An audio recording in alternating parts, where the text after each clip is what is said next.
you, O Lord.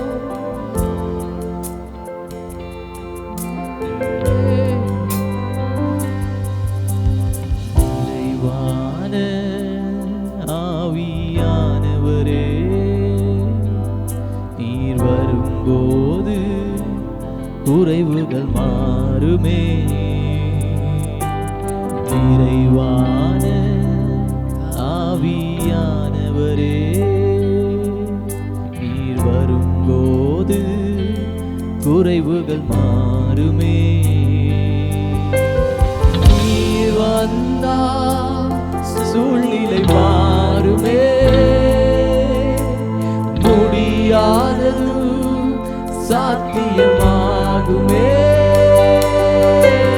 நீர் வந்தால் சூழ்நிலை மாறுமே. முடியாதது சாத்தியமாகுமே. நிறைவே நீர் வாருமே. நிறைவே நீர் வேண்டுமே. நிறைவே நீர் போதுமே. ஆவியானவரே, நிறைவே நீர் வாருமே. நிறைவே நீர் வேண்டுமே. நிறைவே நீர் போதுமே. ஆவியானவரே,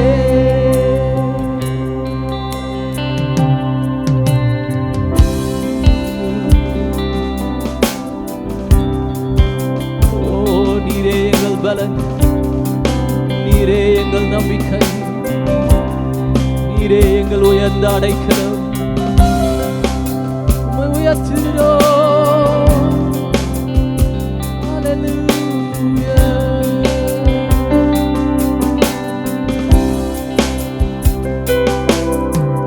பலவீனம் பலனாய் மாறுமே. சுகவீனம் சுகமாய் மாறுமே. பலவீனம் பலனாய் மாறுமே. சுகவீனம் சுகமாய் மாறுமே. நீர் வந்தால் சூழ்நிலை மாறுமே. முடியாதது சாத்தியமாகுமே. நீர் வந்தால் சூழ்நிலை மாறுமே. முடியாதது சாத்தியமாகுமே. நிறைவே நீர் வாருமே. நிறைவே அப்படியே எல்லாரும் கரங்களை உயர்த்தி இருக்கிற இடங்களிலே, ஓ கர்த்தாவே, நீரே மாட்சிமையுள்ளவர், நீரே மகிமைக்கு பாத்திரர், எல்லா குறைகளையும் நிறைவாக்குகிறவர். ஓ எங்கள் உலகங்களை உங்களுடைய அன்பினால் நிறைக்கிறவர். ஓ சர்வ வல்லமையுள்ளவரே, மாறாதவரே, மகிமைக்கு பாத்திரரே. ஓ we worship you. ரெண்டு கரங்களை வானத்துக்கு நேராக உயர்த்தி, ஓ போதுமே. ஆவியானவரே, நிறைவே நீர் வாருமே. நிறைவே நீர் வேண்டுமே. நிறைவே நீர் போதுமே. ஆவியானவரே, யாவே யாவே யாவே யாவே யாவே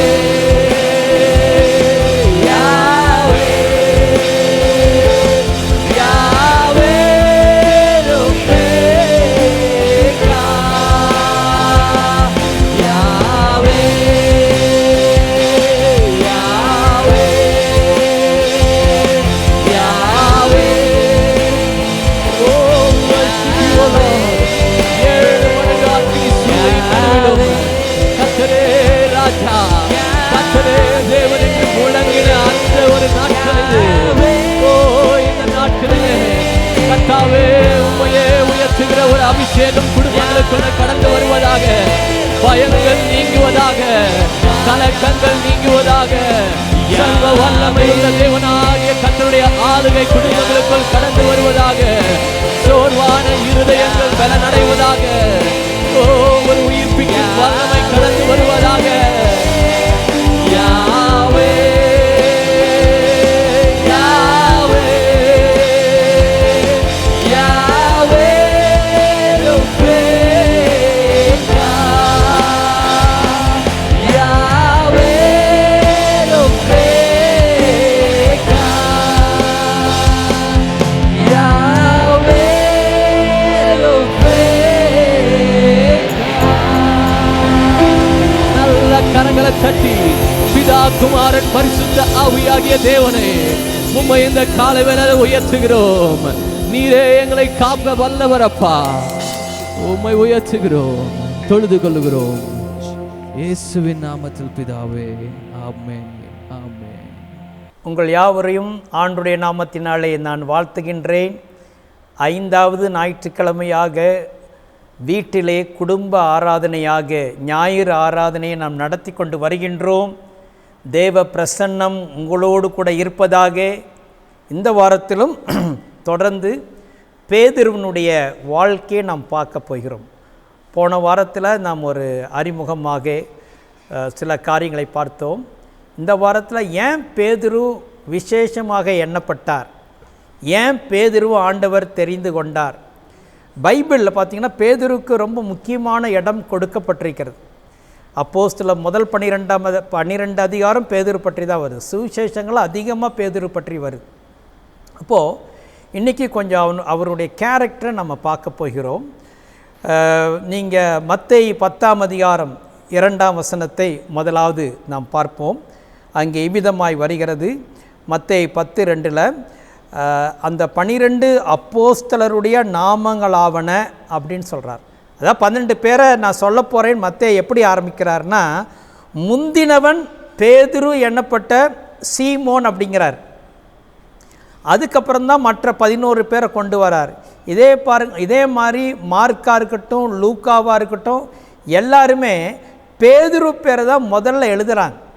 அதை பார்த்துட்டு ஆச்சரியமாக இருக்குது.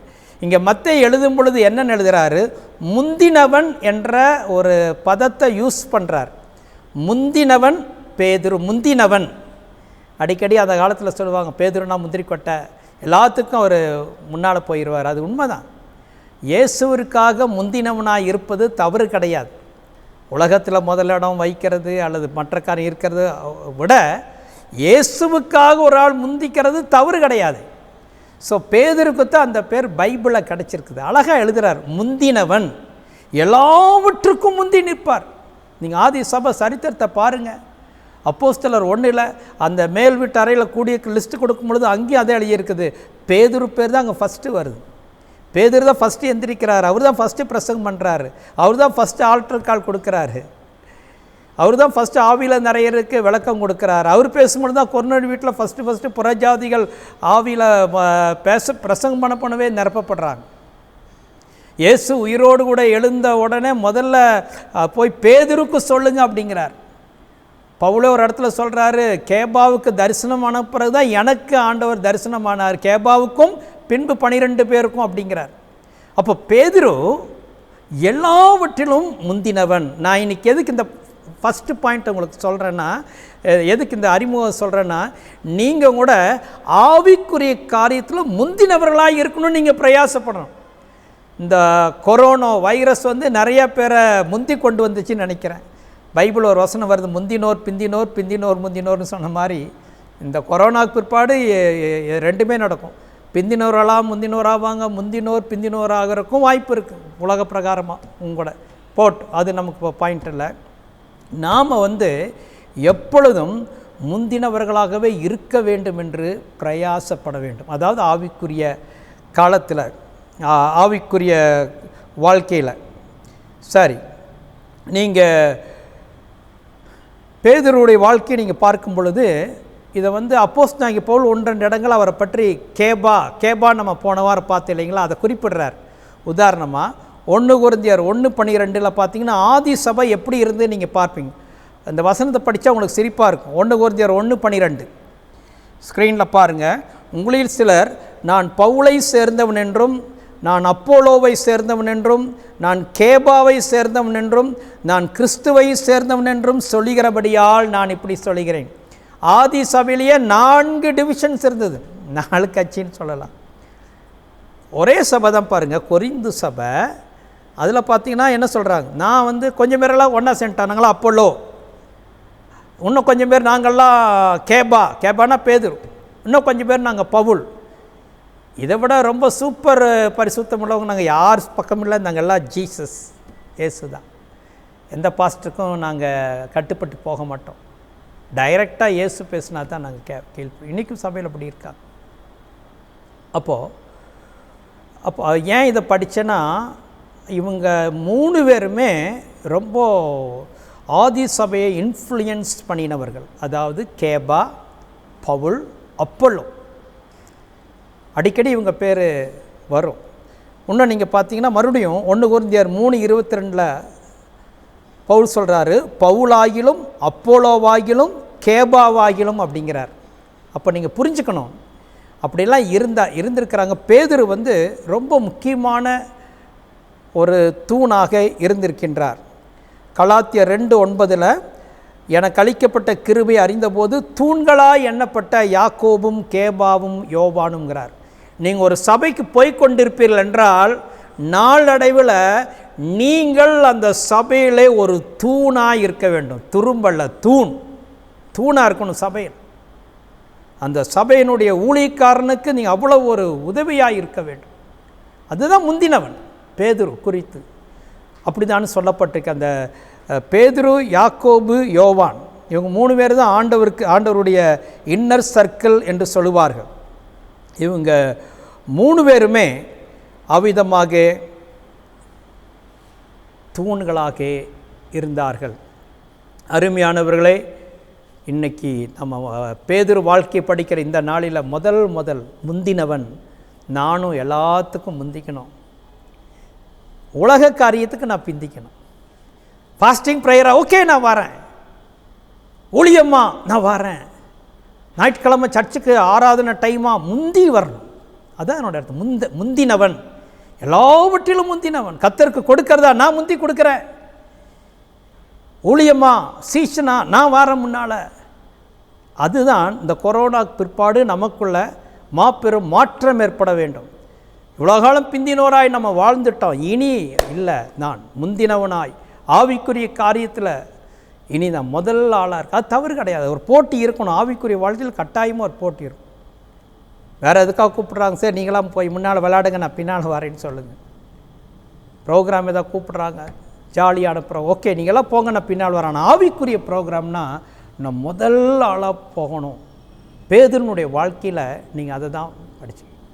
நான் இன்றைக்கி ஒரு 4 பாயிண்ட் உங்களுக்கு கொடுக்க போகிறேன்.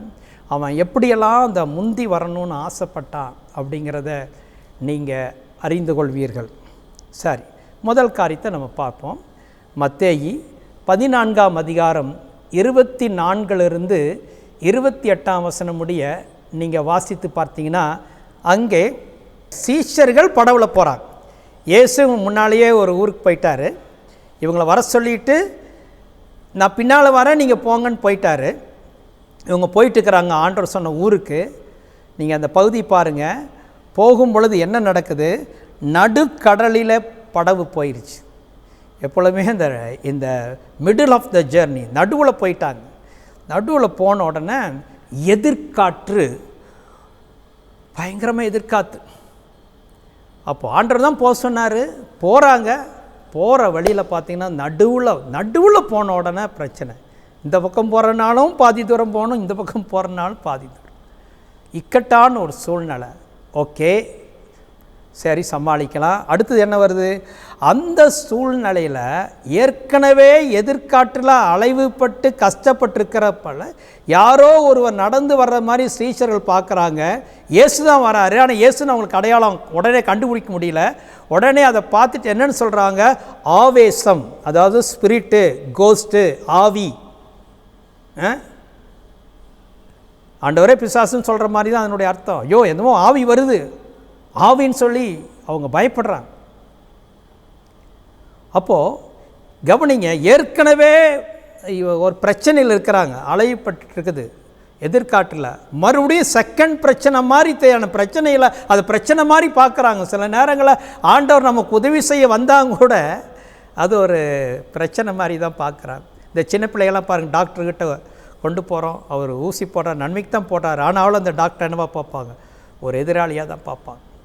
இந்த டைமில் நம்ம ஏற்கனவே ஒரு பிரச்சனை இருக்கும் பொழுது ஆண்டவரே நமக்கு உதவி செய்ய வந்தாங்க கூட அப்படி சில நேரங்களில் பார்த்தோம். அவர் அங்கே வர அவர் சொல்கிறாரு, நான் தான், பயப்படாதிருங்கள் அப்படிங்கிறார். சரி, இப்போ தான் நான் பாயிண்ட் வரேன், நல்லா கவனிங்க.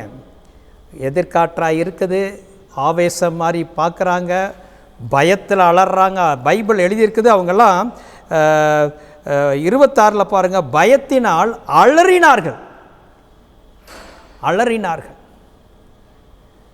அப்போது அப்படி இருக்கும் பொழுது நல்லா கவனிங்க, இப்படி இருக்கிற டைமில் இதான் பேதுரு முந்தினவன் இருக்கும் பொழுது அவர் ஒரு வார்த்தை சொல்கிறார், ஆண்டவரே நீரே ஆனால் நான் ஜலத்தின் மேல் நடந்து வரும்படி கட்டளை கொடும் அப்படிங்கிறார். நீங்கள் செய்வீங்களா? அப்படி நான் செய்வேனா? உண்மையாக நான் யோசித்து பார்த்தேன். நானே கற்பனை, நான் அதில் இருந்தால் என்ன பண்ணியிருப்பேன்? நம்மளே தெரியாமல் ஒருத்தனும் தண்ணிக்குள்ளே தள்ளி விட்டுருப்போம் அந்த பயத்தில் அலறி அடிச்சு.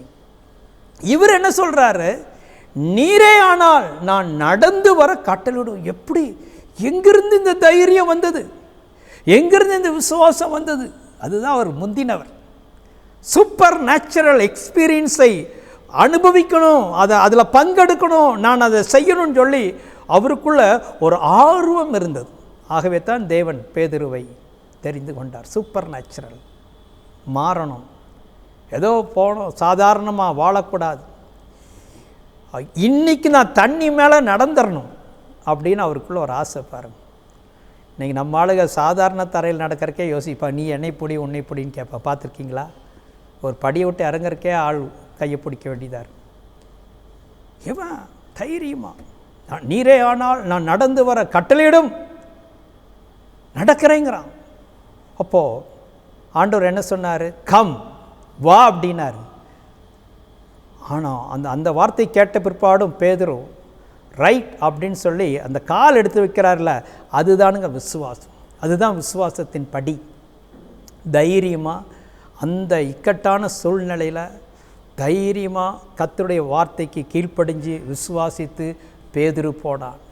அதுதான் அது முந்தினவனுக்கு அடையாளமாக இருக்கிறது. இன்றைக்கு அநேகர் அந்த முதல் படி எடுத்து வைக்க பயப்படுகிறார்கள். அங்கே தான் நமக்கு விசுவாசம் உதவி செய்கிறது. ஆனால் சரி, இப்போது சம்பவத்துக்கு வருவோம். இவர் எடுத்து வச்சார், ஆச்சரியமாக இருக்குது, அப்படியே நடக்கிறாரு. இந்த மாதிரி அவர் நல்லா கவனிங்க, பேதுரு பிறந்ததிலிருந்து இது வரைக்கும் தரையில் தான் நடந்திருக்கார். இப்போ எதில் நடக்கிறாரு? தண்ணி மேலே நடக்கிறாரு. பயங்கர பரவசம், பயங்கர எக்ஸைட்மெண்ட்டு, அந்த த்ரில்லிங் அப்படிம்பாங்கள்ல, த்ரில்லிங் மூமெண்ட். அந்த டைமில் உச்சகட்டத்தில் போயிட்டு இருக்கும் பொழுது திடீர்னு மறுபடியும் என்ன வருது, ஒரு காற்று வருகிறது. இந்த காற்று மாத்திரம் இஷ்டத்துக்கு வரும், கண்ட்ரோலே இருக்காது. மறுபடியும் காற்று வந்துருச்சு. காற்று வந்தது பலமாக இருக்கிறத பார்த்து இவன் அலறி போய் அந்த காற்று இவனை தூக்கிட்டு போகுது. அதாவது ஒருவேளை சுழல் காற்றாக கூட இருக்கலாம், தெரியல. ஏன்னா இவன் பேதுரு அமிழ்ந்து போய்கிறான். பேதுருக்கு நீந்த தெரியுமே, ஏன் நீந்தி தப்பிக்க முடியல? அப்போ அந்த காற்றுடைய வேகம் அந்த மாதிரி ஒன்று அன்கன்ட்ரோலபிள் விண்டு, ஒன்றும் பண்ண முடியல, போய் தான் ஆகணும். அப்படி மூழ்கி போகிற நேரத்திலையும் கூட பேதுரு, ஆண்டவரே என்னை ரட்சியும் என்று அவர் கூப்பிடுறார். பாருங்கள், ஆண்டவர் தான் வான்னு சொல்லிட்டார்னா நீங்கள் பயப்படவே வேண்டாம். வர வழியில் என்ன வந்தாலும் அவர் நம்மை ரட்சித்து பாதுகாப்பார். ஆமென். ஆண்டவர் சொல்லி தானே நான் ஊழியத்துக்கு வந்தேன், அவர் சொல்லி தானே நான் வேலையை விட்டேன், அல்லது அவர் சொல்லி தான் நான் இதை ஆரம்பித்தேன். ஓகே ரைட், நடுவில் பிரச்சனை வரத்தான் செய்யும், ஆனால் கர்த்தர் ரட்சிப்பது உறுதியான காரியமாக இருக்கிறது. பயப்படாதீங்க சொல்கிறார், என்னை ரட்சியும். ஆண்டவர் அந்த நேரத்தில் என்ன பண்ணார், கையை நீட்டி, அந்த டிஸ்டன்ஸ் எவ்வளோ வேணா இருந்திருக்கலாம், ஆண்டவர் கை நீட்டினு பக்கத்தில் பேதுரு கை பக்கத்தில் போயாச்சு. அப்படி தான் நீங்கள் பார்க்கணும்.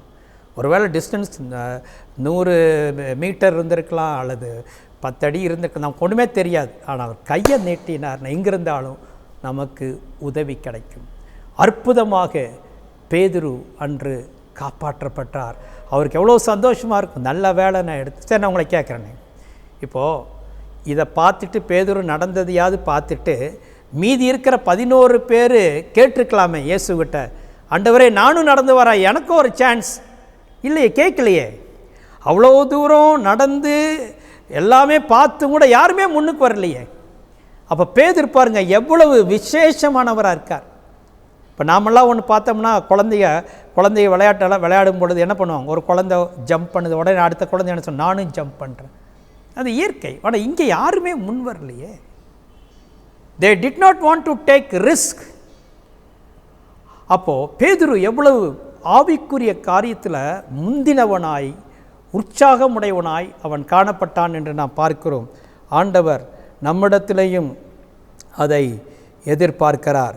சரி, ரெண்டாவது பாயிண்ட்டுக்கு நம்ம போவோம். பேதுரு எடுத்த ரெண்டாவது அவன் முந்தினவன் என்று சொல்லப்படுவதற்கு இன்னொரு காரணம் என்னன்னு கேட்டிங்கன்னா, நீங்கள் பைபிளில் பார்க்கும் பொழுது இயேசு ஊமைகளாக தான் நிறைய பேசினார். விதை அல்லது திடீர்னு கல்யாண விடும்பார், திடீர்னு தாளந்து கதை சொல்லுவார், திடீர்னு ஒரு மனிதனுக்கு 100 ஆடுகள் இருந்ததும்பார், வெள்ளிக்காசு, நிறைய பேரபிள்ஸ், கெட்ட குமாரன், அது இது நிறைய சொல்லிகிட்டே இருப்பார்.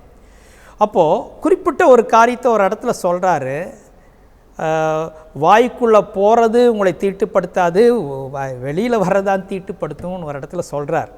அதாவது மத்தேயு 15ஆம் அதிகாரம் 11ஆம் வசனத்தில் அப்படி சொல்கிறார். சொல்லி முடித்த உடனே பேதுரு அங்கே 15ஆம் வசனம், மத்தேயு 15:15 நான் வாசிக்கிறேன் கேளுங்க. அப்பொழுது பேதுரு அவரை நோக்கி, இந்த ஓமையை எங்களுக்கு வெளிப்படுத்த வேண்டும். மற்றவங்களாம் அமைதியாக இருக்காங்க, இவர் எல்லாரோடையும் தான் பேசுகிறார். கவனிங்க, இயேசு எப்பொழுதும் சிஷ்யனோடு தான் இருந்தார். மற்றவங்களெல்லாம் விளங்கினாலும் சரி விளங்காட்டினாலும் சரி, நமக்கு எதுக்கு இந்த பாடு? இவன் பாருங்க, ஒவ்வொன்றையும் விளங்கி கொள்ள வேண்டும் என்ற ஒரு ஆசை கேட்குறாரு. இந்த ஓமையை எங்களுக்கு வெளிப்படுத்த வேண்டும். நீங்கள் அப்படியே சும்மா சொல்லிகிட்டே போகிறீங்களே, விளக்கம் கொடுங்க. பார்த்துருக்கீங்களா? இன்னைக்கு கொஞ்சம் பேர் யார் என்ன பிரசங்கம் பண்ணாலும் பண்ணிகிட்டே போங்க, டைம் முடிகிற வரைக்கும் நான் கேட்டே போகிறேன். இல்லை, நீங்கள் அதை விளங்கி கொள்ள வேண்டும். அதில் ஒரு முந்தணும், அதில் ஒரு ஆசை இருக்கணும், அதில் ஒரு ஆசை இருக்கணும். யாரோ ஒருத்தர் சொன்னார், ஒரு கூட்டத்தில் யாராவது ஒருத்தன் கேள்வி கேட்டானா, அந்த விலங்குகளையும் அவன் கேள்வி கேட்டானா எல்லாரும் அவனை முட்டாள்னு யோசிப்பார்கள். அப்போ ஒருத்தர் அதுக்கு விளக்கம் கொடுக்குறாரு. அவன் வேணால் அன்னைக்கு முட்டாளாக இருப்பான், ஒரு கேள்வியுமே கேட்காதவன் வாழ்நாளெல்லாம் முட்டாள் அப்படின்னாங்க. அவனா விளங்கறக்கே சொல்லுங்கள், மறுபடியும் விளக்கம் கேட்குறான். அந்த மாதிரி நாம் எல்லாவற்றையும் விளங்கி கொள்ள வேண்டும். பைபிளை விளங்கி கொள்ள வேண்டும். 4 பேர்கிட்ட போய் இதுக்கு எனக்கு அர்த்தம் சொல்லுங்கள், எனக்கு விளங்கலை, தவறு கிடையாதே. பேதுரு தன்னை தாழ்த்திக்கிறான். யோசிப்பார், மற்ற 11 பேர் என்ன யோசிச்சிருப்பாங்க, என்னடா இவன் போய் கேட்குறானே. வெக்கப்படலை, எங்களுக்கு இதனுடைய கருத்தை சொல்லுங்கள், என்ன இது? அப்பப்போ பேதுரு நோண்டிகிட்டே இருப்பார், சொல்லுங்கள். இன்னொரு இடத்துல சீஷர்லாம் பின்வாங்கி போயிட்டாங்க. அப்போது இயேசு சீஷர்களை பார்த்து, நீங்களும் போய் விடுவீர்களா? பேதுரு சொல்கிறார், நாங்கள் யாரிடத்தில் போவோம்? நித்திய ஜீவ வசனங்கள் உம்மிடத்தில் உண்டே. அப்போது பேதுரு அந்த தேவனுடைய வார்த்தையின் பேரிலே வாஞ்சையாக இருந்தார். ரொம்ப ஆண்டுடைய வார்த்தையை அவர் விரும்பினார். லாக்டவுன் டைமில் பைபிள் படிக்கிறதுக்கு நிறையா நேரம் இருக்குது. பை த வே ஒன்றுங்கிட்ட நான் சொல்கிறேன், நம்ம பைபிள் படிக்க ஆரம்பித்தோம் நம்ம சபையில் 99 நாள் திட்டம் வர இந்த சண்டேவோடு அது முடியுது. உங்களுக்கு அது தெரியுமா? இந்த சண்டேவோடு அது முடியுது. நான் ஒரு 10 நாளைக்கு முன்னாலே நான் பைபிளை முடிச்சிட்டேன். நீங்கள் முடிச்சிட்டிங்களா? முடிக்காட்டினா ஆண்டவர் கணக்கு கொடுக்கும். நானே இந்த திட்டத்தை சபையில் கொண்டு வந்தப்போ 1 மணி நேரம் படித்தா தான் அது முடிக்க முடியும். நான் கணக்கு போட்டு தான் சொன்னேன், 99 நாளும் 1 மணி நேரம் படித்தா தான் இதை முடிக்க முடியல. 10 சாப்டர் படித்தா தான் பைபிள் படிக்க முடியும் கணக்கு போட்டேன். கணக்கு போட்டு தான் சபையில் அறிவித்தேன். அறிவித்த பிறகு வீட்டில் போய் ஒரே என்னுடைய ஆவியில் நெருக்கம், நீ ஜனங்களை ரொம்ப கொடுமைப்படுத்துகிற, 1 மணி நேரம் ஜபமும் பண்ணணும், பைபிள் படிக்கணும், ஏன் இந்த மாதிரி ஒரு திட்டத்தை கொடுத்தேன்னு சொல்லி, ஐயோ ஆண்டவரே நான் அவசரப்பட்டு பேசிட்டேனே, ஜனங்க நாடி முடியாதே அப்படின்னு யோசித்தானே. இப்போ யோசிக்கிற அது தீர்க்க தரிசனமாக தான் ஆண்டவர் கொடுத்துருக்காருன்னு சொல்லி. அந்த டைமில் எனக்கு இப்படி லாக்டவுனெல்லாம் வரும்னு தெரியாது. எவ்வளவு நேரம் ஆண்டவர் கொடுத்தாரு. நான் யோசித்து பார்த்தேன், எப்படி என்னை இப்படியெல்லாம் நீங்கள் வழி நடத்துனீங்கன்னு நான் ஆச்சரியப்பட்டேன். ஒருவேளை இன்றைக்கி வரைக்கும் நீங்கள் படித்து முடிக்காமல் இருந்தால் இன்னும் ஒரு வாரமாக டைம் இருக்குது, முடிச்சிருங்க, ஆண்டவர் சந்தோஷப்படுவார். முந்தினவன் பேதுரு, எனக்கு இதை விளக்கம் கொடுங்க, ஐ வாண்ட் டு அண்டர்ஸ்டாண்ட். சில நேரங்கள் பைபிள் படிக்கும் பொழுது விளங்காது, அதுக்குள்ளே தான் ஆவியானவர் உங்களுக்குள்ளே இருக்கார், உங்களை ஹெல்ப் பண்ணுவார். கேளுங்க, ஹோலி ஸ்பிரிட் டீச் மீன்னு கேளுங்க. செகண்ட் டைம் படிக்கும்போது கொஞ்சம் தெரியும், மூணாவது டைம் படிக்கும்போது இன்னும் தெரியும். எனக்கெல்லாம் ஃபஸ்ட் டைம் ஒன்றுமே தெரியும். படிக்க ஒவ்வொரு முறையும் ஆவியான் புதுசாக ஒரே வசனத்தில் நிறைய புதிய வெளிப்பாடுகளை கொடுப்பார். நீங்கள் அப்போஸ்தலர் 17:11 பாருங்கள். அங்கே 2 சபையை பற்றி கம்பேர் பண்ணுறாரு. அப்போது ஒரு சபை பேர் தெஸ்ஸலோனிக்க சபை, இன்னொரு சபை பெராயா சபை. அப்போது தெஸ்ஸலோனிக்கே உள்ளவர்களை காட்டிலும் பெராயா சபை நற்குணசாலிகளாக இருந்தார்கள்.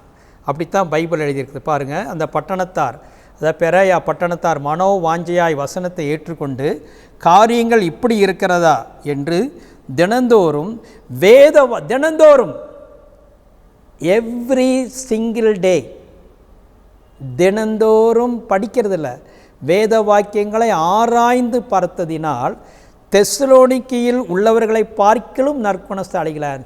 சர்ச் கம்பேர் பண்ணுறாங்க. சில சர்ச் கொடுக்கறதுல முன்னால், சில சர்ச் வசனத்தை ஆராயறதுல முன்னால், சில சர்ச் சுவிசேஷம் ஊழியம் செய்கிறதுல முன்னால். சர்ச்சு ஆதி சபையில் கம்பேரிசன் இருந்தது. இவங்க வசனத்தையே தியானம் பண்ணி நற்குணசாலிகளாக மாறிட்டாங்க. The Bible will change your character. குணத்தையே மாற்றிடும். இந்த 40 நாளில் எல்லாருடைய குணமும் மாற்றப்பட்டிருக்கும் என்று நான் விசுவாசிக்கிறேன். பிக் டிரான்ஸ்ஃபர்மேஷன் உங்கள் வாழ்க்கையில் ஏற்படும். வசனத்துக்கு அவ்வளோ பெரிய வல்லமை உண்டு. வசனமே நம்மை சுத்தப்படுத்துகிறது. வாலிபன் தன் வழியை எதனால் சுத்தம் பண்ணுவான்? உமது வசனத்தின்படி தன்னை காத்து கொள்கிறதினால் தானே. தேவனுடைய வார்த்தையை தியானிக்க உங்களுக்குள் மிகப்பெரிய ஒரு மாற்றத்தை கொண்டு வரும் என்பதிலே சந்தேகமில்லை. சரி, ஒரு வாலிபனை குறித்து கேள்விப்பட்டேன். அமெரிக்காவில் ராபர்ட் லயர்டன், ஏற்கனவே உங்களுக்கு சொல்லியிருக்க ராபர்ட் லயர்டன் அப்படின்னு சொல்லிக்கிற வாலிபன் இல்லை, சின்ன பையன், டீனேஜ் கூட ஆகிறதுக்கு முன்னாலேயே 8 வயதுலேயே பைபிளை அட்டை டு அட்டை படித்து முடிச்சிட்டாருன்னு அவர் பற்றி ஒரு புஸ்தகத்தில் நான் வாசித்தேன். ஐ சா ஹெவன் அப்படின்னு ஒரு புக்கும் கூட எழுதியிருக்கார் 8 வயசில். யோசிப்பார். அப்போது உங்களுக்கு படிக்க ஆண்டவர் உங்களுக்கு விளக்கம் கொடுப்பார். உங்களுக்கு அது ஒரு பரவசத்தை உண்டாக்கும். பேதுரு பாருங்கள், அந்த நாட்களில் அவர் ஒன்றும் பெரிய படிப்பாளி அல்ல. அப்போஸ்தலர் 4:13 அவரை பற்றி சொல்லும் பொழுது, பேதுருவும் யோவானும் பேசுகிற தைரியத்தை அவர்கள் கண்டு அவர்கள் படிப்பறியாதவர்கள் என்று பேதமை உள்ளவர்கள் என்றும் அறிந்தபடியால். 2 காயின் சொல்கிறார். பேதமை, அதாவது பேதமைன்னு என்ன ஒன்றும் தெரியலின்னு, படிப்பறிவு இல்லாதவர். படிப்பறிவு இல்லாதவர்னா ஸ்கூலுக்கு போகாதவங்க அல்ல. அந்த நாட்களில் எல்லா யூதனும் ஸ்கூலுக்கு போனாங்க. ஆனால் அந்த பைபிள் கோர்ஸ் மாதிரி தியாலஜியெல்லாம் அவருக்கு தெரியாது. ஆனால் கூட இந்த பேதுரு 1 பேதுரு 2 பேதுரு 2 நிருபங்களை நமக்கு கொடுத்துருக்கார். அந்த நிருபங்களையும் கூட நீங்கள் உள்ளே போய் பார்த்தீங்கன்னா அந்த கர்த்தரை பற்றிய அறிகிற அறிவு அவ்வளவு மேன்மையானதுன்னு எழுதியிருக்கார். 2 பேதுரு 1:3 நான் வாசிக்கிறேன். நம்மை தம்முடைய மகிமையினாலும் காருண்யத்தினாலும் நம்மை அழைத்தவரை அறிகிற அறிவுங்கிறார். பாருங்கள், ஒரு பெரிய தியாலஜியன் கிடையாது, ஆனால் சொல்கிறார் கர்த்தரை பற்றிய அறிகிற அறிவு. 2 பேதுரு 1:8, 2 பேதுரு 2:20, 2 பேதுரு 3:18 ரெஃபரன்ஸ் மாத்திரம் கொடுத்துட்டு போகிறேன். அதிலெல்லாம் பார்த்தீங்கன்னா அவர் அந்த ஆண்டவரை அறிகிற அறிவில் வளரணும் அப்படின்னு சொல்கிறார். அவரை அறிகிற அறிவு உங்களுக்கு எல்லாவற்றையும், வாழ்க்கைக்கும் ஜீவனுக்கும் வேண்டிய எல்லாவற்றையும் கொடுத்து விடும். அப்போ பைபிளில் படித்து பைபிளை புரிஞ்சிட்டிங்கனாலே உங்கள் வாழ்க்கைக்கு வேண்டியதெல்லாம் உங்களுக்கு கிடச்சிரும் அப்படின்னு பேதுரு சொல்லி முடிக்கிறார். அப்போது 2வது பேதுருக்கிட்ட என்னத்தை பார்த்தோம்னா, அந்த வசனத்தை அறியணும்னு சொல்லி ஒரு பெரிய ஆவல். அதனாடி தான் பேதுரு ஆண்டவர் பயன்படுத்தினார். இந்த பெந்தேகோஸ்து நாளில் அது என்னன்னு எல்லாரும் டக்குன்னு அழகாக எடுத்து விளக்கம் கொடுக்குறாரே. யோவேல்ல இப்படி சொன்னது தான் நடக்குதுங்கிறாரே, எப்படி அது? அதுதான் சொல்கிறேன், அந்த ஆர்வம். நீங்கள் ஆர்வம் உடையவர்களாக இருக்க வேண்டும். சரி, 3வது பேதுரு முந்தி கொண்டார் அப்படிங்கிறதுக்கு இன்னும் ஒன்று பார்க்க போகிறோம். அதாவது லூக்கா 9ஆம் அதிகாரம் 32லிருந்து 35ஆம் வசனம் முடிய நீங்கள் வாசித்து பார்த்தீங்கன்னா அங்கே ஒரு சம்பவம் நடக்குது. ஸ்க்ரீனில் அந்த வசனத்தை பாருங்கள். பார்க்கும்பொழுது உங்களுக்கு தெரியும் என்ன சம்பவம்னு. இயேசு ஜெபம் பண்ணிகிட்டு இருக்கும் பொழுது திடீர்னு மறுரூபம் மாறுறாரு. அவருடைய முகம் பிரகாசமாதுன்னு முந்தின வசனங்களில் வருது. பிரகாசமான உடனே அந்த டைம் பேதுரு பற்றி என்ன வருதுன்னு அங்கே 32 பேதுருவும் அவனோடு இருந்தவர்களும் நித்திரை மயக்கமாக இருந்தார்கள். நித்திரை மயக்கம். அப்போ பேதுரு பற்றி சொல்லப்பட்ட இடத்துலையெல்லாம் தூங்குகிற ஆள் தான் அவர். இங்கேயும் தூக்கம், மறுரூப மலையிலையும் தூக்கம், கெத்செமனே தோட்டத்துலேயும் தூக்கம், அப்போஸ்தலர் 12ஆம் அதிகாரத்தை பார்த்திங்கன்னா சிறைச்சாலையிலும் தூக்கம். பைபிள் அப்படி தான் அவரை ரெக்கார்ட் பண்ணுது. ஆனாலும் உஷார் தான். அப்போது இங்கே வந்து பார்த்திங்கன்னா அதுக்கப்புறம் எழுதியிருக்கு 33 அவ்விருவரும், அதாவது மோசேயும் எலியாவும் ஆண்டவரோட பேசிட்டு அவரை விட்டு பிரிந்து போகையில் முடிச்சிட்டார். பேதுரு இயேசுவை நோக்கி, ஐயரே, நாம் இங்கே இருக்கிறது நல்லது. உமக்கு ஒரு கூடாரம், மோசேக்கு ஒரு கூடாரம், எலியாவுக்கு ஒரு கூடாரமாக 3 கூடாரங்களை போடுவோம் என்று தான் சொல்லுகிறது என்னதென்று அறியாமல் சொன்னான். அவ்வளவு பியூட்டிஃபுல்லாக இருக்கு. இங்கே 34 பாருங்கள். இப்படி அவன் பேசுகையில் ஒரு மேகம் வந்து அவர்கள் மேல் நிழலிட்டு, பேச ஏதோ ஒன்று நடக்குது. அது வேறு எனக்கு ரொம்ப ஆச்சரியமாக இருக்குது. இவன் இப்படி இருந்தாலும் பேதுரு பேச என்ன நடக்குது? இவன் பேச மேகம் அப்படி தான் எழுதிக்கு. அவன் பேசுகையில் பேசிட்டு இருக்க ஒரு மேகம் வந்து அவர்கள் மேல் நிழலிட்டது. பேதுரு பேச கொர்நேலி வீட்டில் எல்லாரும் ஆவியில் நிறைஞ்சாங்க. இவன் பேசும்பொழுது அற்புதம் நடக்குது பாரு. ரொம்ப ஆச்சரியமான மனிதன், முந்தினவன். அந்த ஆண்டவருக்காக நான் நிற்கணும், ஆண்டவருக்காக பிரயாசப்படணுங்கிற கர்த்தர் அவனை எப்படி பயன்படுத்துகிறாருக்காக நான் உங்களுக்கு சொல்லி கொண்டு வருகிறேன். சரி, அப்போது இந்த இடத்துல அவன் பாருங்கள், கூடாரம் போட்டு இங்கேயே இருந்துக்கலாம். சில நேரங்கள் அவ்வளவு தேவ பிரசன்னத்தினுடைய மகிமை இருந்தால் நமக்கே வீட்டுக்கு போகிறக்கே மனசு இருக்காது. அந்த மாதிரி தான் ஒரு அனுபவம் ஏற்பட்டது. பரலோக காட்சிகளை காண்கிறார்கள். அந்த வாஞ்சை தேவ சமூகத்திலேயே இருக்கணும். முதல்ல பார்த்தோம் தேவனுடைய வார்த்தையின் பேரில் வாஞ்ச. இவனுக்குள்ள பேதுருக்குள்ள அவ்வளோ பெரிய ஆவிக்குரிய வாஞ்சை, பிரசன்ஸ் ஆஃப் காட் ரொம்ப அவர் விரும்பினார். சரி, அது ஒரு காரியம். அதே டைமில் அப்படி நீங்கள் தேவ பிரசன்னத்தில் உங்களுக்கு தனியாக இருந்து பாருங்கள், அதனுடைய இன்பம் வேறு. நீங்களும் அவரும் தனியாக பாடல்களை பாடி வசனத்தை படித்து சமூகத்திலேயே இருக்கும் பொழுது, நீங்கள் நல்லா உண்மையாக டெடிக்கேட்டடாக இருக்கும் பொழுது பரலோக தரிசனத்தையும் ஆண்டவர் உங்களுக்கு கொடுக்க இந்த 40 நாளுக்குள்ளே ஏதாவது ஒன்று நீங்கள் பெற்றுக்கொள்ள வேண்டும். இதுதான் 2வது காரியம். ஆனால் இதில் இன்னும் ஒரு காரியம் அவுட் ஆஃப் இதில் சொல்லி கொடுக்குறேன். என்னென்னா, நீங்கள் அறிந்து கொள்ள வேண்டியது,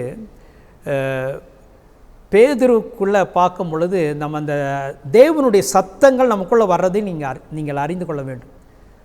ஃபஸ்ட்டு பேதுருக்குள்ளே இப்போ இங்கே என்னன்னு சொல்கிறாரு? உமக்கு ஒரு கூடாரம், மோசேக்கு ஒரு கூடாரம், எலியாவுக்கு ஒரு கூடாரங்கிறாரு. தான் சொல்கிறது என்னன்னு தெரியாமல் சொல்லிட்டான்னு பைபிள் எழுதியிருக்குது. நான் என்ன சொல்ல வரேன், சில நேரங்களில் நம்ம பேசுவது எல்லாமே ஆண்டோடைய சித்தம்னு எடுத்துக்கூடாது. நம்முடைய வாஞ்சியை சொல்கிறோம். இது நம்முடைய மனிதனுடைய சத்தம். போன வாரம் நம்ம பார்த்தோம், மாம்சம் ரத்தம் இதை வெளிப்படுத்தவில்லை, பரலோக பிதாவே உனக்கு வெளிப்படுத்தினார்னா அது தேவனுடைய சத்தம். அப்போ நம்முடைய வாழ்க்கையில் 3 சத்தங்கள் வருகிறது, வந்துகிட்டே இருக்கும். ஒன்று, நம்முடைய ஓன் வாய்ஸ் நமக்குள்ளே வரும். 2வது, கர்த்தருடைய வார்த்தையும் நமக்குள்ளே வரும். அதுதான் பேதுரு, நீர் ஜீவனுள்ள தேவனுடைய குமாரனாகிய கிறிஸ்துங்கிற. 3வது, அதே மத்தேயு 16 பார்த்தீங்கன்னா ஆண்டவர் பாடு மரணங்களை சொல்லும் பொழுது இவர் போய் சொல்கிறார், இது உமக்கு நேரிடக்கூடாது. அப்போ ஆண்டவர் அவனை பார்த்து என்னன்னு சொல்கிறார்? அப்பாலே போ சாத்தானேங்கிறார். அப்போ இந்த எண்ணம் சாத்தான்கிட்டருந்து வந்தது அப்படிங்கிறார். ஸோ 3 எண்ணங்களும் மாறி மாறி நமக்குள்ளே வர்றதுனால ரொம்ப கேர்ஃபுல்லாக இருக்கணும். ஆண்டவர் தான் பேசுகிறாரு, நமக்கு எப்படி தெரியும்? பைபிள் தான் ஆதாரம். கர்த்தர் பேசினார்னா பைபிளில் 2-3 வசனம் உங்களுக்கு கன்ஃபர்மேஷன் பண்ணால் தான் நீங்கள் எடுத்துக்கணும், இல்லைன்னா நீங்கள் எடுத்துக்கக்கூடாது. வசனங்களை தான் உங்களை ஆண்டவர் பேசுகிறார் என்பதை நமக்கு உறுதிப்படுத்தும். ஏன்னா அதுக்கப்புறம் அங்கே ஆண்டவர் சொல்கிறாரு, இவர் என்னுடைய நேசகுமாரன், இவருக்கு பேதுரு பேசிட்டார், பேசின பிறகு தான் சத்தம் வருது, இவர் என்னுடைய நேசகுமாரன், அதாவது பேதுரு அல்ல, இவருக்கு செவி கொடுங்கள், இவர் சொல்கிறத கேளுங்க அப்படின்னு அழகான ஒரு பாயிண்ட் அங்கே சொல்கிறார். சரி, போகட்டும். இவ்வளோ நேரம் நம்ம 3 காரியத்தை பார்த்தோம். ஒன்று சூப்பர் நேச்சுரல் எக்ஸ்பீரியன்ஸ் வாஞ்சித்தான், 2வது வசனத்தின் பேரில் வாஞ்சை, 3வது தேவ பிரசன்னத்தின் பேரில் வாஞ்சை. இன்னும் ஒரு பாயிண்ட்டை பார்த்து நம்ம முடிப்போம். 4வது அவர் எதில் முந்தினவர் என்றால், ரொம்ப இது குடும்பத்துக்குள்ளே காணப்படுகிற ஒரு காரியத்தை சொல்ல போகிறேன். வேணும், எல்லாருடைய ஃபேமிலிக்குள்ளே இது வேணும், ஹஸ்பண்ட் அண்ட் ஒய்ஃப்குள்ளே வேணும், பிள்ளைகள் பெற்றோருக்குள்ளே வேணும், சபைக்குள்ளே ஒருவருக்கொருவர் வேணும். இந்த காரியம் பேதுருக்கிட்ட காணப்பட்டது. மத்தேயு 18:21-22 அங்கே பாருங்கள். நீங்கள் இப்போ எனக்கு டைம் இல்லை, நீங்கள் ஆக்சுவலாக இந்த ஹோல் சாப்டரை பார்த்தா தான் உங்களுக்கு தெரியும். இங்கே என்ன வருது? அப்பொழுது பேதுரு அவரிடத்தில் வந்து, ஆண்டவரே, என் சகோதரன் எனக்கு விரோதமாய் குற்றம் செய்து வந்தால் நான் எத்தனை தரம் மன்னிக்க வேண்டும்? 7 தரம் மட்டுமோ என்று கேட்டான். முந்தின வசனங்களை நீங்கள் வீட்டில் படித்து பார்த்தீங்கன்னா, ஒருவனுக்கு ஒருத்தர் மேலே குறை இருந்தால் நீயும் அவனும் தனியாக இருக்கும்போது போய் அவனை உணர்த்து, நீ சமாதானமாய்க்கோ, அதை தான் சொல்லிட்டு வரார். ஒப்புரவாகிற காரியங்கள் தான் அங்கே பேசிட்டு வரார். நீங்கள் 2 பேர் நின்று ஜெபம் பண்ணும் பொழுது அப்படியெல்லாம் சொல்லிட்டு வரார். சொல்லிட்டு வந்துட்டு அந்த டீச்சிங் கொடுத்துட்டு வரும்பொழுது தான் பேதுரு சொல்கிறாரு, ஆண்டவரே, என் சகோதரன் எனக்கு விரோதமாக பண்ணால் 7 தரம் மன்னிச்சா போதுமா? ஏன் 7ன்னு சொல்கிறாருன்னா, அந்த யூதருடைய பாரம்பரியத்தில் சகோதர தப்பு பண்ணும் பொழுது 3 முறை தான் அவங்க மன்னிப்பாங்க. மேக்ஸிமம் நான் ஒரு ஆள் எனக்கு எதாவது பண்ணால் 3 முறை நான் மன்னிக்கலாம். அதுக்கப்புறம் நான் சொல்லுவேன், நோ கோர்ட்டுக்கு எடுத்துகிட்டு போகலாம், எங்கே வேணாலும் நான் பண்ணலாம், ஆனால் 3 முறை நான் மன்னிப்பு கொடுக்கணும், யூதர்களுடைய அந்த பிரமாணத்தின்படி. இங்கே பேதுரு என்னென்னா, தன்னை ரொம்ப தாராளமாக காட்டுறாரு. ஆண்டவரே, 3 முறை இல்லை, டபுள் 6 முறையும் இல்லை, 7 முறை நான் மன்னிக்க தயார். 7 முறை, 7 தரம் மட்டுமா? So he was a very generous man, Peter. மன்னிக்கிறதுக்கு அவ்வளவு ஆயத்தமாக இருக்கிறான். அப்போது பேதுரு மனசுக்குள்ளே என்ன யோசிச்சுட்டா, எல்லாத்துக்கும் முந்திக்கிறான்ல, நான் இன்றைக்கி நல்ல பேர் வாங்குவேன், 7 முறை இதை எல்லாத்தையும் தாண்டி சொல்லிட்டேன்னு ரொம்ப சந்தோஷப்பட்டான். ஆனால் ஆண்டவர் இவனோட பெரிய ஆள், அவர் சொல்லிட்டாரு, 7 தரம் மாத்திரம் இல்லைப்பா, ரொம்ப தாராளம் நினச்சிக்காத, 7-70 முறையும் நீ மன்னிக்க வேண்டும்ட்ட. 7-70. அருமையானவர்களே, பைபிளை பார்த்தா மன்னிப்பை பற்றி ஆண்டவர் அதிகமாக பேசியிருக்காரு. தன்னுடைய ஜபத்தில், பரமண்டல ஜபத்தில் மன்னிப்பு வருது, சிலுவையில் மன்னிப்பு வருது. இப்போ இந்த இடத்துல பார்த்தீங்கன்னா, இந்த பேதுருக்கிட்ட பேசவே அடுத்த பாயிண்டில் மீதியுள்ள வசனங்கள் பார்த்தீங்கன்னா ஒரு பெரிய ஊமை சொல்கிறார். ஒருத்தன் 10,000 தாலந்து வெள்ளி கடன் பட்டிருந்தான். அவன் எப்படி அந்த 100 வெள்ளி பணத்துக்காக போய், இவன் கடன் மன்னிக்கப்பட்ட பிற்பாடு போய் 100 வெள்ளி பணத்துக்காக ஒருத்தனை கழுத்தை பிடிச்சி நடிக்கிற சம்பவத்தை அங்கே சொல்கிறார் பாருங்கள். அப்போது இங்கே முதல் பேதுரு 7 ஆரம்பிக்கிறாரு, அப்புறம் 7 490 வருது, அதுக்கப்புறம் 10,000 வருது. அப்படின்னா என்ன அர்த்தம்? மன்னிப்பதற்கு அளவே இல்லை. அப்புறம் கடைசியில் ஒரு வார்னிங் அதே சாப்டரில் கொடுக்குறார். நீங்கள் அதில் பார்த்தீங்கன்னா வார்னிங் கொடுக்குறார். மத்தேயு 18:35 நீங்களும் அவனவன் தன் சகோதரன் செய்த தப்பிதங்களை மனப்பூர்வமாய் மன்னியாமற் போனால் என் பரம பிதாவும் உங்களுக்கு இப்படியே செய்வார். அவனுக்கு செஞ்ச மாதிரி அவனை உபாதிக்கிறவர்கள் இடத்துல அவனை கொடுத்தார்கள். அந்த மீதி வசனத்தை, அந்த ஓமையை நீங்கள் பார்க்கும் பொழுது இப்படியே செய்வார். ஆகவே அருமையானவர்களே, இந்த 40 நாட்கள் லாக்டவுன் பீரியடில் உங்கள் இருதயத்தை ஆராய்ந்து பார்த்து, யாரெல்லாம் இன்னும் மன்னிக்காமல் இருக்கிறீங்களோ தயவு செய்து மன்னிச்சிருங்க. மன்னிச்சுதான் ஆகும். என்னுடைய வாழ்க்கையிலேயே கொஞ்சம் வருஷங்களுக்கு முன்பதாக ஒருத்தர் மேலே ரொம்ப கசப்பாக இருந்தது. என்னை பற்றி கொஞ்சம் என்னையே கேள்வி கேட்டார். நீ எல்லாம் ஒரு ஊழியக்காரனா அப்படின்னு என்னை கேட்டார். என் ரொம்ப நாளாக எனக்குள்ளே காயமாக இருந்தேன், என்னை இப்படி கேட்டார் அப்படின்னு சொல்லி ஜெபிக்கும் பொழுதெல்லாம் அது ஒரு பகை. அவரை பற்றி யாராவது பேசுகிறான்னு அப்படியே அந்த தெரியுது, அந்த வயிறு எரியும்னு சொல்லுவாங்களா, அந்த மாதிரி இந்த மன்னிக்க முடியாட்டினா கூட அது ஒரு மாதிரி ஃபீலிங் உங்களுக்குள்ளே இருக்கும் அந்த இடத்துல. அப்படி எனக்கு இருந்தது. ரொம்ப நாள் கஷ்டப்பட்டேன். ஐயோ, நான் என் ஊழியக்காரன், நான் ஜெபம் பண்ண முடியலையே. அப்புறம் ஒரு நாள் பொறுத்தன, ஆண்டவரை நான் மனப்பூர்வமாக அவரை மன்னிக்கிறேன் சாமி. எங்கேயாவது நான் அவரை பார்த்தேன்னா அவரை கட்டி பிடிச்சி அவரை ஹக் பண்ணுவேன், என் வீட்டுக்கு கூட்டிகிட்டு வருவேன், நல்ல ஆகாரத்தை கொடுத்து அவரோட பேசுவேன் அப்படின்னு நான் தீர்மானம் பண்ணேன்.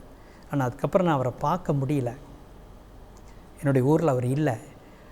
அப்போது கவனிங்க, ஆனால் நான் விரும்பினேன் வரணும், அவர் வந்தார்னா நான் இன்னொரு விடமாட்டேன், அன்பு செலுத்தணும் அப்படின்னு சொல்லி அந்த பொருத்தனை பண்ணின பிற்பாடு பயங்கர ஒரு ரிலீஸ் ஏற்பட்டது. அவ்வளவு ஒரு சந்தோஷம் இருந்தது. கவனிக்கிறீங்களா? அப்போது கட்டாயமாக நீங்கள் எல்லாரையுமே மன்னிச்சிடணும். இந்த 40 நாளுக்குள்ளே ஃபேமிலிக்குள்ளேயே உங்கள் குடும்பத்தில் பிறந்த பிரதர்ஸ் சிஸ்டர்ஸ் மேலே கசப்பு இருந்தால் மன்னிப்பு கேளுங்க. தூரமாக இருந்தால் ஃபோனில் கூப்பிடுங்க, மன்னிப்பு கேளுங்க, லெட்டர் எழுதுங்க, அதை வாட்ஸ்அப் போடுங்க. ஏதோ ஒரு விதத்தில் நீங்கள் ஒப்புரவாக கூட இந்த நாட்களை கர்த்தர் உங்களுக்கு கொடுத்துருக்கலாம். நீங்கள் யாக்கோபு 5:16 பார்க்கும் பொழுது அவர் சொல்கிறாரு, நீங்கள் சொஸ்தம் அடையும்படிக்கு உங்கள் குற்றங்களை ஒருவருக்கொருவர் அறிக்கையிட்டு ஒருவருக்காக ஒருவர் ஜெபம் பண்ணுங்கள், நீதிமான் செய்யும் ஊக்கமான வேண்டுதல் மிகவும் பலனுள்ளதாக இருக்கிற. நீங்கள் சொஸ்தம் அடையும்படிங்கிறார். அப்படின்னா இன்றைக்கி எனக்கு ஒரு வியாதி பலவீனம் இருக்குதுன்னா அது காரணம் யாரையா நான் மன்னிக்க முடியாமல் இருக்கலாம், அதனாலேயே இருக்கலாம். நீங்கள் டெஸ்ட் பண்ணி பாருங்கள், போய் பொருத்தனை பண்ணுங்கள். ஆண்டவரே, இந்நாள் மேலே எனக்கு வருத்தமாக இருக்குது, இப்போ போய் நான் மன்னிப்பு கேட்க போகிறேன், ஆனால் எனக்கு நல்லாகணும். டெஸ்ட் பண்ணுங்கள், செக் பண்ணுங்கள், நல்லாயிரும். பைபிள் வசனம் பொய்யாக. உங்கள் குற்றங்களை ஒருவருக்கொருவர் அறிக்கையிட்டு ஒருவருக்காக ஒருவர் ஜெபம் பண்ணுங்கள் அப்படிங்கிறார். நீங்கள் சொஸ்தம் அடையும்படிக்கு அப்படிங்கிற you can be healed, you can be healed. வாக்குத்தத்தம் அதில் இருக்குது. இந்த வாக்குத்தத்தமெல்லாம் நம்ம பார்க்க மாட்டோம். அழகான வாக்குத்தத்தம் அங்கே வருகிறது. அதனாடி நீங்கள் யூஸ் பண்ணிக்க வேண்டும். நீங்கள் எப்பொழுதுமே ராத்திரி படுக்க போகிறக்கு முன்னால் உங்களை ஆராய்ந்து பாருங்கள். யாரையா பேசிட்டுனா, யாரையாவது துக்கப்படுத்திட்டுனா என்னை மன்னியும்.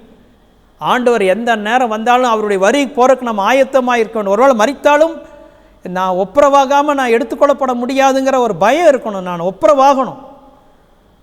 எங்கள் அம்மா பற்றி ஒன்று சொல்லி முடிக்கிறேன். எங்கள் அம்மா உயிரோடு இருந்த பொழுது, நாங்களாம் ஒன்றா இருக்கும் பொழுது, எங்கள் அம்மாவுக்கு மேலே வீட்டு மேலே ஒரு ரூம் இருக்கும். அதுதான் நாங்கள்லாம் கிண்டல் பண்ணுவோம், அதுதான் ஜெனரேட்டர் ரூம் அப்படிமோ, பவர் ரூம் எங்கள் வீட்டுக்கே அப்படிமோ. எங்கள் வீடு பவர் ஹவுஸ் பக்கத்தில் தான் இருந்தது. அப்போது அம்மா போய் ஜெபம் பண்ணும் பொழுது அந்த வழியாக தான் பாத்ரூம்க்கெல்லாம் போனோம். அது ஒரு காரிடார் அந்த பக்கத்தில் இருக்கும் பாருங்கள். எங்கள் அம்மா கதவு சாத்தி அழுது ஜெபம் பண்ணுவாங்க. ஆனால் இடையில எங்கள் அம்மா நான் வேணுமே சில நேரம் நின்று பார்ப்பேன், இந்த ஒட்டு கேட்குற மாதிரி என்ன தான் அம்மா பண்ணுறாங்க பார்த்தா செமிச்சர்லும் அப்படிம்பாங்க. அதான் மலையாட்டில் என்னை மன்னியும் ஆண்டவரே. நான் கீழே எங்கள் அக்கா அம்மா என்ன அம்மா மன்னிப்பு கேட்டே இருக்கிறேன். டெய்லி அந்த ப்ரேயர், என்னைய மன்னியும். ஆனால் என்னாச்சு தெரியுங்களா, அவங்களுடைய ஜீவன் போகும் பொழுது ஊழியத்துக்கு போயிட்டு அடுத்த நாள் வந்தாங்க வீட்டில், டப்புன்னு நிமிஷத்தில் கத்தர்கிட்ட போயிட்டாங்க. ரொம்ப ஆச்சரியப்பட்டோம் நாங்கள் எல்லோரும். எப்படி ஜீவன் போனது? டப்புன்னு, எந்த கஷ்டப்படல, அட்மிட் ஆகலை. நெஞ்சு வலிக்குது. நாங்கள் எங்கள் அக்கா ஜாயக்கா கூட்டிகிட்டு போனாங்க டாக்டர்கிட்ட. அங்கே போய் உள்ளே போனோடனே இறந்துட்டேன். அவ்வளோ, ஜஸ்ட் லைக் தட். அப்போது நான் என்ன சொல்ல வரேன்னா, எந்நேரமும் அவங்க இருதயம் சுத்தமாகிருது. எப்பொழுதும் வீட்டை க்ளீனாக வைக்கிறவங்க பார்த்துக்கங்க, எப்பொழுதுமே க்ளீனாக இருக்கும். அந்த மாதிரி தான் உள்ளான மனுஷனை க்ளீனாக வச்சுக்கணும். யார் மேலேயும் கசப்போ வெறுப்போ இருக்கவே கூடாது. இப்போ ஆண்டவர் வந்தால் கூட நான் போகிறக்கு ரெடிங்கிற அளவுக்கு உங்களை ப்ரிப்பேர் ஆக்கி கொள்ள வேண்டும். நம்ம நினைக்கிறோம் குடிக்கிறது தான் பாவம், விபச்சாரம் பண்ணுறது தான் பாவம். பகை பயங்கரமான பாவம். கொலை பாதகம் ஒப்பாய் இருக்கிறது 1 யோவானில் எழுதுகிறார். சகோதரனை பகைத்தால் சபைக்கு வருகிறவர்களிடத்தில் இந்த 40 நாளில் நீங்கள் கட்டாயமாக ஒப்புரவாகணும். நம்ம சர்ச்சுக்கு வர நீங்கள் எல்லாருமே ஒருத்தர் பேசிகிட்டு இருக்கணும். திரும்பிட்டு முகத்தை திரும்பி வச்சுட்டு போகக்கூடாது. பயங்கரமான பாவம். உங்கள் சரீரத்தை அது தாக்கிவிடும் என்கிற ஒரு பயம் உங்களுக்குள்ளே காணப்பட வேண்டும். அப்போது என்னையோ பேதுரு இதில் ஜென்ரஸாக இருந்தார். மூணை தாண்டி 6 தாண்டி 7க்கு வராரு. அதுக்கப்புறம் அவர் 7:70 சொன்ன பிறகு அவன் திருப்பி பேசல. ஆனால் அதுக்கப்புறம் இன்னொரு இடத்துல சீஷர்கள் இதை சொன்ன உடனே அதுக்கு விசுவாசத்தை கேட்குறாங்க. அதை நீங்கள் பார்த்தீங்கன்னா ஒரு இடத்துல லூக்கா 17ஆம் அதிகாரம் 4:5 நாம் வாசிப்போம். அங்கே எழுதப்பட்டிருக்கிறது, அவன் ஒரு நாளில் 7 தரம் உனக்கு விரோதமாய் குற்றம் செய்து 7 தரமும் உன்னிடத்தில் நான் மனஸ்தாபப்படுகிறேன் என்று சொன்னால் அவனுக்கு மன்னிப்பாயாக. மனஸ்தாபப்படுறான், அடிக்கிறான், மனஸ்தாபப்படுறான், மன்னிச்சிரு. மறுபடியும் இரிட்டேட் பண்ணுறான், நான் பண்ணுறது தப்பு தான், மன்னிச்சிரு. மறுபடியும் அவரே சொல்கிறார், அழகாக எழுதியிருக்குது. என்ன சொல்கிறாரு? 7 தரம், ஒரு நாள், 1 டே தாங்குவீங்களா? ஒரு நாளில் 7 தரம் உனக்கு விரோதமாய் குற்றம் செய்து 7 தரமும் உன்னிடத்தில் சாரி சாரி என்னை மன்னிச்சிரு என்று சொன்னால் அவனுக்கு மன்னிப்பாயாக. தாராளமாக இரு. கொடுக்கறதுல தாராளமாக இல்லாட்டினாலும் மன்னிக்கிறதுல நீ தாராளமாக இருக்கணும்னு பைபிள் சொல்லுது. முடியுமா? அடுத்த வசனத்தில் உடனே சீஷில் சொல்கிறாங்க, ஆண்டவரே எங்கள் விசுவாசத்தை வர்த்திக்க பண்ணுங்க சாமி. ஐயோ பயங்கரமாக இருக்குது, இதுக்கு எங்களுக்கு விசுவாசம் வேணும், எங்களுக்கு ஹெல்ப் பண்ணுங்க. கீழ்ப்படுகிறோம், ஆனால் எங்களுக்கு விசுவாசத்தை தாரும். அப்போ இந்த பூமியில் இருக்கிற வரைக்கும் நம்ம பொறுமையாக இருந்து தான் ஆகணும், பொறுத்து தான் இருக்கணும். கர்த்தர் உங்களுக்கு அதனுடைய கிரேஸ் ஃபெய்த் ஆண்டவர் கூட்டி தருவாராக. எல்லாரோடையும் நம்ம வாழ்ந்து தான் ஆகணும். இந்த உலகத்தில் இருக்கிற வரைக்கும் கட்டின புருஷன், கட்டின மனைவி, பிள்ளைகள், பெற்றோர் எவ்வளோ இரிட்டேட் பண்ணாலும் பொறுமையாக, அப்போ அதில் கர்த்தர் பொறுமையை நமக்கு கற்றுக் கொடுக்குறார். அப்போ பேதுரு அவர் அவ்விதமாக பொறுமை உள்ளவராக தான் இருந்து அந்த நிருபங்களை படித்து பாருங்கள். அவருடைய கேரக்டர் எவ்வளோ மோல்டாக இருக்குன்னு பார்ப்பீங்க. சொல்கிறார், யாரா அவங்கள பேசினா பொறுத்துட்டு போங்கங்கிறார். பேதுரு தான் எழுதுகிறார். ஆச்சரியப்படுறேன். பொறுத்துட்டு போங்க, தீமையை சகிச்சுக்குங்க. இயேசு வாய் திறக்கலை, அதெல்லாம் பேதுரு தான் எழுதுகிறார். தன்னுடைய கேரக்டர் அப்படியே மோல்டாச்சு. ஆண்டவருடைய டீச்சிங்கில் ஒப்பு கொடுத்தார். பைபிள் படிக்கிறது பெருசு இல்லைங்க, அதன்படி நடக்கிறது தான் பெரிய காரியம். வசனத்தை கேட்கிறவளாய் மாத்திரமல்ல, அதன்படி செய்கிறவளாயும் இருங்கள்.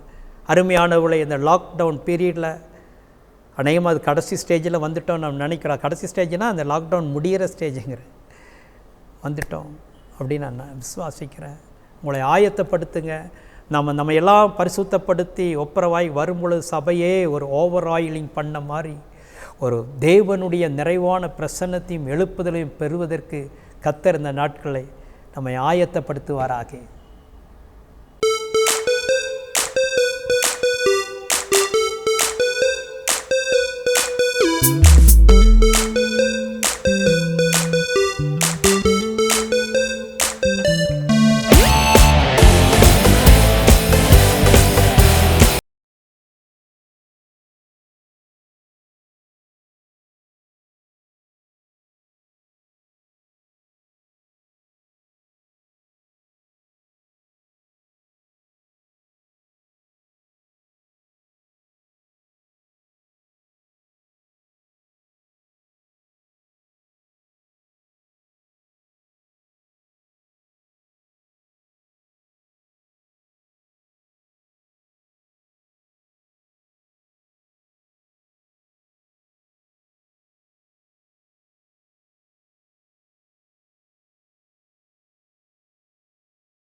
ஜெபிப்போமா.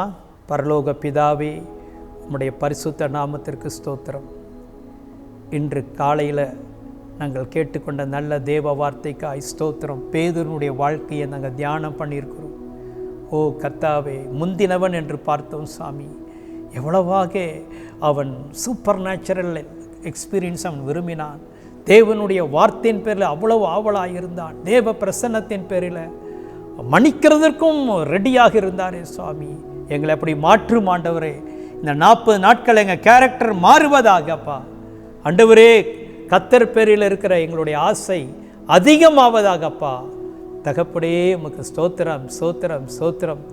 வசனத்தை கேட்ட ஒவ்வொருவரையும் உடைய கரத்தில் ஒப்பு கொடுக்குறோம். எங்கள் சபைக்கு வருகிற எல்லா விசுவாச குடும்பங்களுக்காக ஜெபம் பண்ணுற ஆண்டவரே, கணவன், மனைவி, பிள்ளைகள், பெற்றோர் எல்லாரையும் நாங்கள் நினைவு கூறுகிறோம். யாராவது வியாதி படுக்கையில் இருந்தால் அவங்கள தொட்டு சுகமாக்கும் சுவாமி. ஆண்டவரே, ஆகாரம் இல்லாமல் யாரும் கஷ்டப்படக்கூடாது. எல்லாருக்கும் தேவையான ஆகாரத்தை தருவீராக, வஸ்திரத்தை தருவீராக, பணத்தை தருவீராக. ஆண்டவரே, அற்புதமாக ஒவ்வொரு குடும்பத்தையும் இந்த நாட்களிலே நீர் போஷித்தரலும் சுவாமி. இந்த நெருக்கடியான சூழ்நிலையிலும் காணிக்க கொடுத்தவர்கள், தசம பாகத்தை கொடுத்தவர்களை ஆசீர்வதியும் ஆண்டவரே. பஞ்சகாலத்திலும் சந்தோஷமாய் கொடுத்தார்களே, அவர்களை மனதார நாங்கள் ஆசீர்வதிக்கிறோம் சுவாமி.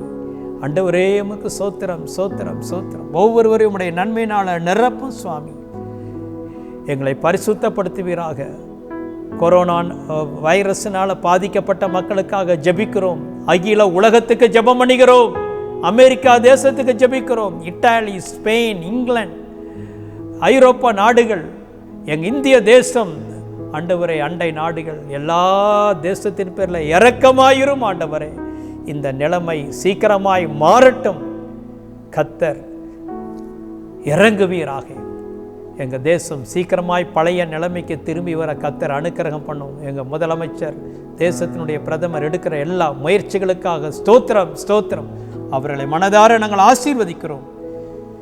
எல்லாரையும் பாதுகாத்துக்கிறோம். இயேசு கிறிஸ்துவின் நாமத்தில் ஜெபிக்கிறோம் நல்ல பிதாவே, ஆமென். என் ஆத்துமாவே கர்த்தரை ஸ்தோத்திரி, என் முழு உள்ளமே அவருடைய பரிசுத்த நாமத்தை ஸ்தோத்திரி. என் ஆத்துமாவே கர்த்தரை ஸ்தோத்திரி, அவர் செய்த சகல உபகாரங்களையும் மறவாதே. அவர் என் அக்கிரமங்களையெல்லாம் மன்னித்து, என் நோய்களையெல்லாம் குணமாக்கி, என் பிராணனை அழிவுக்கு விலக்கி மீட்டு, கிருபையினாலும் இரக்கங்களினாலும் முடிசூட்டி, நன்மையினால் என் வாயை திருப்தி ஆக்குகிறார். கடலுக்கு சமானமாய் என் வயது திரும்ப வாழ வைது போல் ஆகிறது. ஆமென். நம்முடைய கர்த்தராகிய இயேசு கிறிஸ்துவினுடைய கிருபையும், பிதாவாகிய தேவனுடைய அன்பும், பரிசுத்த ஆவியானுடைய ஐக்கியமும் நம் அனைவரோடும் கர்த்தர் வருமளவும் இருப்பதாக. ஆமென். அல்லேலூயா, அல்லேலூயா, அல்லேலூயா. கர்த்தர் உங்கள் யாவரையும் ஆசீர்வதிப்பார்.